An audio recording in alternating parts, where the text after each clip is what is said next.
Hi, this is Max, and we're going to talk a little bit today about our style guides and how we're going to go about texturing in Unity, in Blender, in whatever your image editor is, in a little bit more detail. This is an example of a finished model. This is a grand staircase that I made. You can see that along with the wood, marble, there's some dirt textures here that I've used a mixture of painting on small bits of grime, and using normal maps to add in cracks and scratches. So I can kind of run you through how all of this was done. So if we hop back over to Clip Studio, this is the normal map. I've turned it up for easy visibility. So the first thing I did is I went and grabbed all of the royalty-free textures that I would need. So that was marble, dirt, and wood. And then I went ahead and started applying these. So this is what I ultimately did. How I did this is I went ahead, I grabbed the wood texture, plopped it in here, and then I just used these corners to pull and stretch it until it was the right diameter. This one I actually think the wood texture wasn't quite high enough quality, so I had actually gone through and I think I stretched it to about 1/5 of the length, and then copy and duplicated it, flipping it.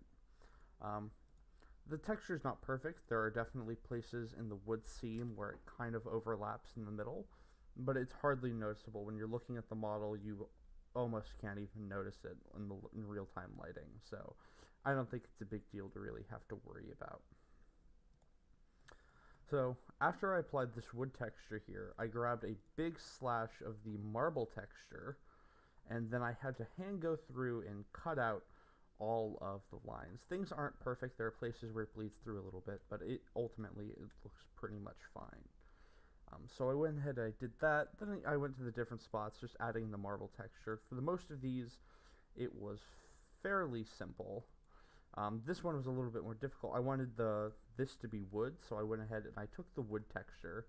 Now if I show you what I did over here, I grabbed the wood texture, I went through tonal correction, I removed almost all of the saturation, turned the luminosity way up, and then I went back over through brightness and contrast, turned the contrast up slightly. And that's how I got kind of a painted white wood effect. In general, you'll find that a lot of the materials, especially with wooden things that you're going to get, are very, very bright. So generally the first thing I do when I get a new material or a new texture like this is I take the saturation and drop it to about 50%. And that gives us a much more reasonable saturation wood. I've actually already done it for this wood, so I know it doesn't look horribly oversaturated, but that's because it's already gone through the process. It was very bright orange when I grabbed it. But things like the marble, I maybe could have turned the contrast down a little bit on it, but I think ultimately it lended itself to looking fairly dirty, so I left it as it was.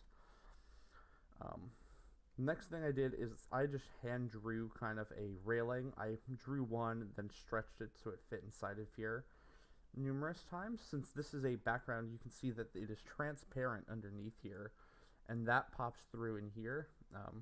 I could have probably spent a little bit more time with this railing to make it a little bit more shiny and metal-like, but you'll see normally you're going to be looking at it from this angle, and I think ultimately it's going to look fine.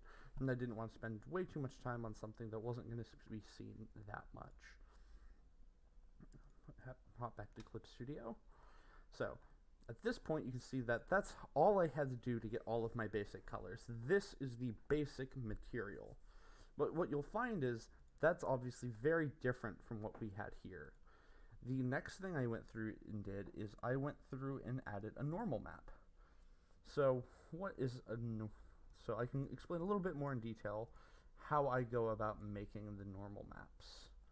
So I'm going to turn off all of our other layers here because they're not really needed. So the darker you have a normal map, the more indented it's going to appear on the model itself. So you can see here I kind of outlined every layer of the stairs, and down here I kind of did differing levels of grayscale. And if we pop back over to the model, we'll see what that gave us is we start with a nice indentation here to do a separation from the wall and the stairs, and then we get this nice couple layers to make kind of a a siding for it.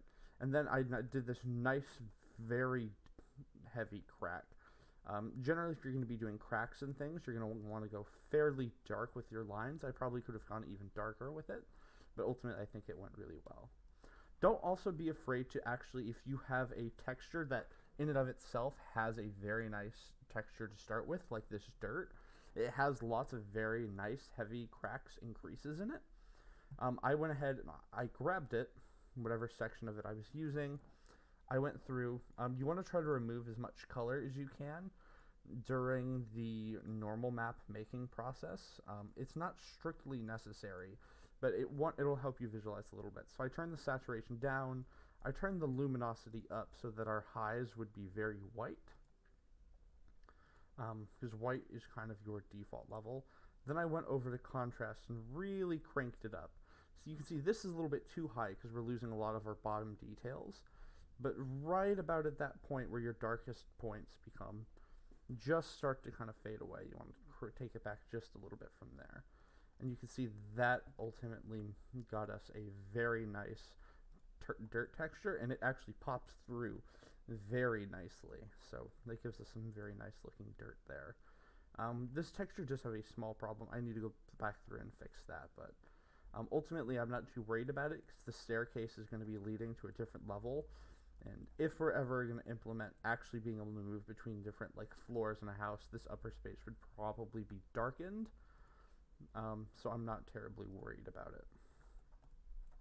So you can see, generally when you're applying textures, just or normal maps, lots of flat lines do really well, because they just add and break up the monotony. Simple things like doing these flat lines to break up where the wood ends and where the stairs begin just adds a whole level of depth. In fact, if I jump back over to UV editing, I just remove the normal, oops, not what I meant to do, remove this normal map, you can see immediately how much flatter everything looks. The normal map really adds a level of detail in there.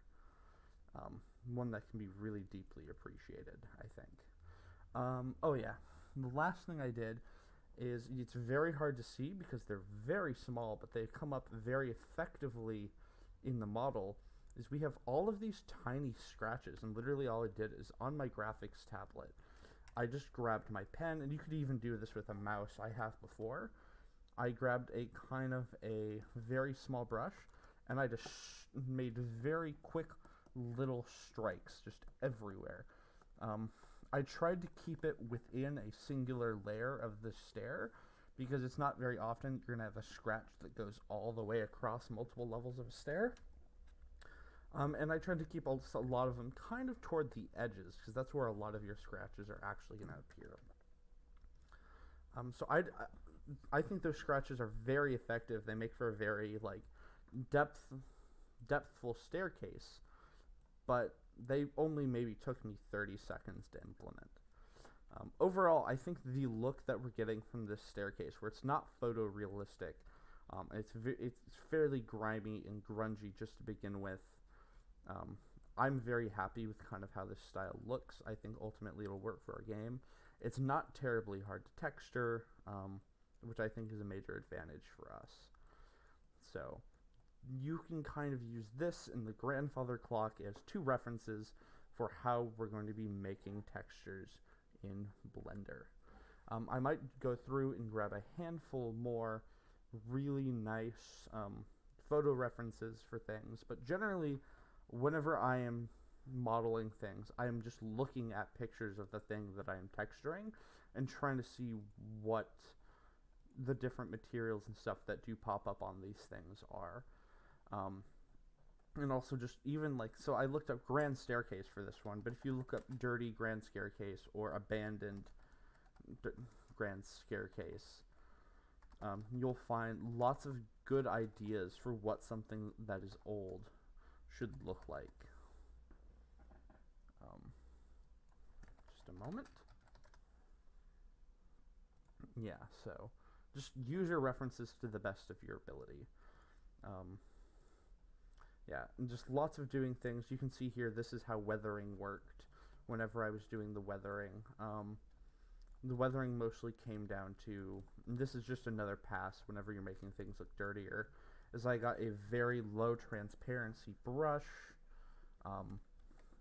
turned it to a brownish color, and then just very lightly layered on little tiny passes, and then blending them together and streaking them up and down.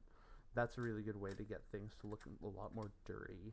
I probably could have got a little bit further. I probably could have gotten some dirt kind of in these crevices down here, but ultimately I think the marble, it's not too worth dirtying up the marble very much because it already kind of gives its own air of dirtiness.